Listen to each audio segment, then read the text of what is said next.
Hey you, yeah you, I heard that Camille support was rising up as an off-meta pick and challenger, so I had to test it out. You know, just to confirm if Camille support is a secret meta thing or if some dude in challenger is just really good at Camille. So I dipped my toes in the water to get a feel about how she really plays as an off-meta support, and I gotta say, there are some differences between how she would play in top lane and how she would play as support, but I can see why she's being picked. Camille has a great engage, excellent damage with her combos, a great ult for trapping important targets, and she does scale very well. However, she does take some time to learn to be able to use her effectively. If you are engaging with your E, once you're in, and later in the game you do lack a bit of tankiness. Now, like I said, Camille's a pretty complicated champion, so if you don't know what she does, let's take a look at those abilities. Camille's passive is basically Vi's passive. When you auto champion, you gain a shield. Not much really to break down there. Well, I guess there is a little bit. It's an adaptive shield, so it only blocks either AD or AP damage depending on who you proc it on. Her Q is Sword Feet. This will empower her next auto attack with bonus damage, range, and will give you some movement speed after the attack. Then you can reactivate it for another round of damage. But if you do wait 1.5 seconds and then reactivate it, you deal double the damage and convert a portion of that damage into true damage. Her W is Sword Feet Part 2 Electric Boogaloo. This will deal damage in a cone. Then the outer portion of the cone will deal additional damage, slow the enemy's hit, and heal you for a portion of the additional damage. Are you ready? This is it. Her E! Attack on Titan, baby! Camille is right, it's Attack on Titan OC! And she will fire the wires for her ODM gear to a wall, hit the wall, and then she can dash to that. Once you get to the wall, you get a secondary dash, and if you target an enemy champion with that dash, the range is doubled. Then, if you hit the enemy champion, they will be knocked up, stunned, and you deal damage and you gain attack speed. Her ult is... You're going nowhere! Camille leaps in the air, creates a zone that the enemy can't leave. It will also knock away any other champions within that zone. And then you also get bonus damage on your basic attacks against the enemy that you targeted. Oh wait, our runes. You go Domination for Hail of Blades, I'll get into that in a bit. Sun Impact for our E dash, Eyeball Collector for more damage, and honestly, any of the last ones really work. Secondary Tree, we go Resolve for Bone Plating and Overgrowth for a little bit of tankiness. There are also some changes to our builds as well. For now, we're going to still go Divine, but probably next month once the new season starts, our item of choice will probably be Trinity Force. Then we just get defensive boots, a defensive item up next like Sterix Gaze or Death Stance, and maybe even Sundering Sky next season.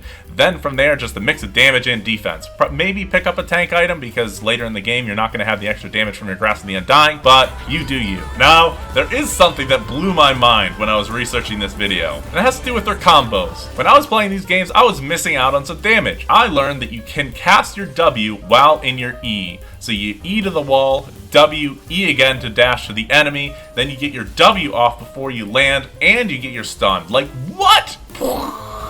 I mean, then you just do your auto Q, cancel, auto Q, and then but that doesn't really matter. It's the thing, man, the thing. Something else that I didn't really do that I probably should have taken more advantage of is you can proc your first Q on a minion, then do your dash. Then once you get to the enemy, your true damage Q will be ready, then you can hit them with that to just get a quicker burst of damage. Generally getting the full combo on the enemy is the best, but if you do know you're gonna back away, you can do the EE to them, auto Q, auto Q, then when you're backing away, then you can use your W for the additional slow and the heal on yourself. Now there's a ton of different variations just like every other champion, but a few things to remember. Your Q is an auto attack reset, you can cast your W with your E, and to prep your Q on a minion before you go in. Just combine those together in any way, shape, or form you want, and boom, you got a combo. If you're enjoying the content, please subscribe, like the video so others can see it too, and comment if I missed anything, or just for the YouTube algorithm. And we did it! We're in the game, and we're gonna take this pauldron and this red grease for our joints so they can keep our mechanics running smooth. Now, at the start of the game, we do not leash. We wanna win lane, and that's from the very beginning. What you do is you wanna go down to your lane, go and hide in the nearest blush to the enemy's tower.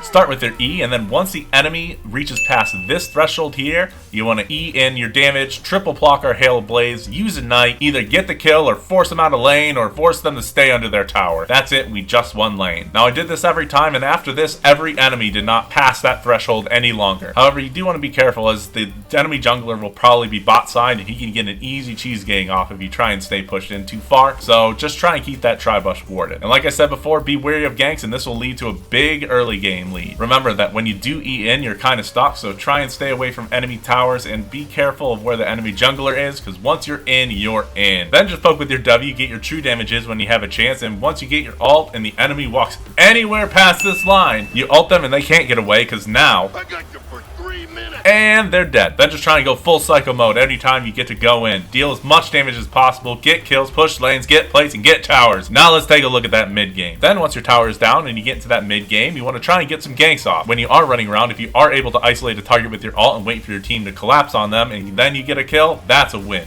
And sometimes if you get a solo kill on an enemy, that can be even better. Now since you are Camille, you do have the opportunity to push some side lanes, but you don't want to spend too much time away from your team. Even though you're generally a champion that is successful in a side lane, you do lose a bit as being a support because you don't have as much gold income. You generally are great at catching people out. When you are with your team, you provide a great engage for your fights. You aren't that great at peeling because the only CC you have is kind of linked to your E, so going away from the person and then going back to them generally isn't the best use for that. You probably want to use that for engaging, but you do want to use your ult to stop the key enemy target from moving away too far and then have your team collapse on them. If you die, that's not that big a deal as long as you kept them in there and you got their most important target. Just keep your combos in mind, get in there and do a lot of damage. If the trade ends up being you as a 5-5 support and the 20-1 ADC, then I think that's a great deal. But of course the ADC won't have 20 kills because you're the support. And that's it. We did it. We won the game. And if you enjoyed this video, check out how horrible APMF support is